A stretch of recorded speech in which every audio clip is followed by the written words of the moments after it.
Nah, di sini kita harus cari nilai R-nya dulu ya. Jadi di sini kita harus cari nilai R-nya dulu. Nah, nilai R ini itu kan jarak ya. Jarak dari bagian kecil ini ke titik P gitu ya. Jadi ini tuh R. Jadi ini bisa kita coba tulis ya. Gambarnya itu di sinilah. Jadi kita buat gambarnya kayak gini. Ya kan?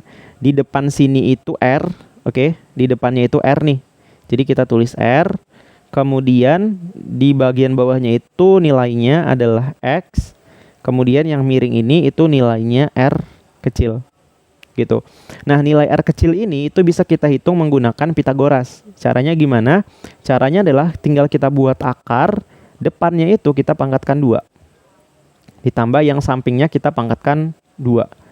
Gitu. Jadi nilai R-nya itu adalah ini. Kemudian kita perlu mencari nilai sin theta. Oke. Jadi di sini kita tulis ya, sin theta itu sama dengan, nah, di sini sudutnya itu kan kita memisalkan di bagian ini ya. Berarti sudutnya itu tetanya di sini. Nah, sin theta itu kan depan, ya kan, dibagi miring. Jadi depannya itu R, dibagi miringnya itu R kecil. Gitu. Jadi di sini bisa kita tulis sin theta itu sama dengan R besar dibagi R kecil. R kecil nilainya ini ya. R nilainya itu akar R besar pangkat 2 ditambah X pangkat 2.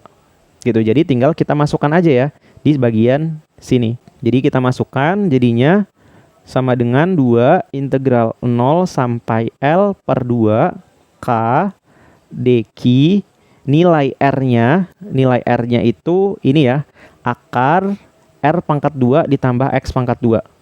Jadi di sini akar R pangkat 2 ditambah X pangkat 2. Terus jangan lupa ya, di sini kan R pangkat 2 berarti dipangkatkan 2 di sini. Gitu. Kemudian di sini itu sin theta. Sin theta itu nilainya ini R dibagi akar R pangkat 2 ditambah X pangkat 2. Jadi kita tulis di sini R dibagi akar R besar pangkat 2 ditambah X pangkat 2. Gitu. Nah, di sini ini itu ada yang bisa kita operasikan ya. Jadi di sini itu kan akar terus dipangkatkan 2. Berarti akarnya itu bisa hilang nih. Gitu. Akarnya bisa hilang. Jadi sehingga ini itu bisa kita tulis kayak gini aja. Gitu ya. Jadi sehingga bisa kita tulis kayak gini aja. Ini saya kurungin aja deh biar enak. Gitu. Nah, kemudian di sini kita harus tahu nilai dq. Oke. Nah, gimana nih cara mencari nilai dq? Nah, dq itu bisa kita dapatkan dari sini. Nah, di sini itu kan q. Kalau kita mencari dq itu artinya sama dengan lambda dikali dl. Gitu ya. Jadi kalau kita mencari dq berarti di sini itu sama dengan lambda dikali dl. Nah, dl itu adalah si dx-nya yang bagian kecil ini. Jadi dl itu adalah panjang bagian yang kecil ini. Jadi bisa kita tulis dq itu sama dengan lambda dikali dx. Gitu ya. Jadi dq ini itu bisa kita ubah menjadi lambda dikali dx. Di sini langsung aja kita ubah menjadi lambda dikali dx. Oke, selanjutnya di sini kalau kita perhatikan ya, di sini itu ada nilai-nilai konstanta kayak k, terus ada lambda, terus juga ada r. Nah, ini tuh nilai konstanta. Jadi bisa kita keluarkan dari integral. Jadi sama dengan 2K lambda R. Gitu. Sisa integral dari 0 sampai L per 2. Yang bagian atas itu sisa dx, ya kan? Sisa dx dibagi sama bagian yang bawah. Nah, kemudian yang bagian bawah ini itu bisa kita operasikan nih.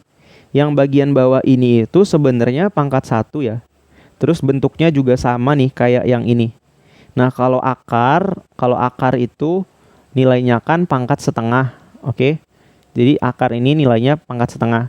Nah, jadi itu bisa kita operasikan nih. Jadi kalau kita punya kotak pangkat 1 dikali kotak pangkat setengah, gitu ya. Jadi sama dengan kotak pangkatnya tinggal kita jumlahin ya. 1 ditambah setengah. 1 ditambah setengah. Ini hasilnya sama dengan 3/2, gitu ya. Jadi di sini tuh kotak pangkat 3/2. Sehingga yang bagian bawah ini tuh bisa kita tulis nilainya itu adalah R pangkat 2 ditambah X pangkat 2 dipangkatkan 3/2 gitu. Nah, di sini supaya videonya itu nggak terlalu panjang, untuk bagian integral ini itu saya menggunakan bantuan software yang ada di website ya.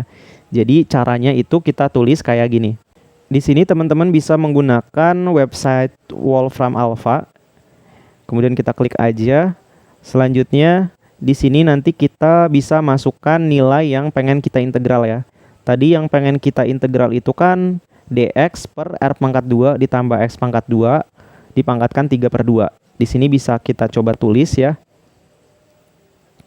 Jadi dx dibagi buka kurung R dipangkatkan 2 ditambah X dipangkatkan 2 tutup kurung kemudian dipangkatkan buka kurung 3/2.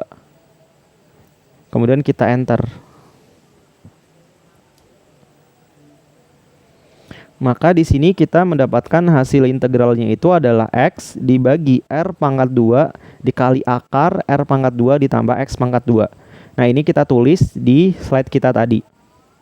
Jadi hasil integral yang bagian sini itu hasilnya adalah X dibagi R pangkat 2 dikali akar R pangkat 2 ditambah X pangkat 2. Gitu ya. Jadi hasil integralnya itu ini dengan batas 0 sampai L/2. Yang ini kita tulis ulang yaitu 2K lambda R gitu. Nah, kemudian di sini tinggal kita masukkan aja ya batas atas dan batas bawahnya. Gitu. Jadi di sini sama dengan ini kita tulis ya 2K lambda R. Kita yang pertama masukkan batas atasnya dulu ya. Jadi X-nya ini itu kita ganti sama batas atasnya. Kita ganti ke sini. Jadinya di sini itu X-nya berubah menjadi L/2 dibagi. Di sini itu tinggal kita tulis ulang ya. R pangkat 2 dikali akar. Di sini itu R pangkat 2 ditambah X ya kan. X pangkat 2. X-nya itu berubah menjadi L/2 gitu. Dipangkatkan 2. Kemudian ini kan udah ya batas atasnya. Kita kurang dengan kita masukkan batas bawahnya. Batas bawahnya kalau kita masukkan ke dalam sini itu hasilnya 0 ya. Kemudian 0 dibagi yang bawah sini itu hasilnya menjadi 0. Gitu. Oke. Selanjutnya di sini ada yang bisa kita coret ya. Jadi R yang ini bisa kita coret sama yang ini. Jadinya sisa 2K lambda. Terus yang atasnya itu L/2. Terus yang bawahnya ini sisa R. Terus di sini akar. Di sini R pangkat 2 ditambah L pangkat 2. Terus 2 dipangkatkan 2 hasilnya 4. Gitu. Kemudian di sini kan ada lambda ya. Lambda itu nilainya kita udah tahu ya. Nilai lambda itu sama dengan Q dibagi L. Jadi bisa kita ubah ya lambda ini itu menjadi Q dibagi L. Di sini kita tulis Q dibagi L. Gitu. Di sini L-nya bisa kecoret ya. Bisa kecoret. Terus 2-nya juga bisa kita coret sama yang ini. Jadi sehingga sama dengan kaki terus dibagi R dikali R pangkat 2 ditambah L pangkat 2/4 gitu. Nah, kemudian kalau udah sampai sini itu tinggal kita masukkan aja nilai-nilai yang kita ketahuinya. Maka kalau kita masukkan nilai-nilai yang kita ketahui sebelumnya, kita akan mendapatkan bahwa nilai medan listrik di titik P itu nilainya sama dengan 12,4 Newton per kolom. Dengan arahnya itu adalah ke atas. Gitu ya. Jadi di sini bisa kita lihat bahwa arah medan listrik di titik P itu arahnya ke atas sini. Gitu. Oke, jadi ini adalah rumus yang udah kita turunkan dan kita dapatkan pada kasus batang tipis. Kalau nanti soal UTS-nya itu sama persis kayak gini, silakan teman-teman langsung aja pakai rumus yang ini ya. Jadi teman-teman nggak perlu menurunkannya, karena ini tuh kan soalnya pilihan berganda ya. Jadi teman-teman bisa langsung aja pakai rumus ini, langsung aja teman-teman hitung, maka teman-teman akan mendapatkan nilai hasil dari medan listriknya. Kayak gitu. Mungkin itu aja pembahasannya. Saya tutup videonya. Wassalamualaikum warahmatullahi wabarakatuh.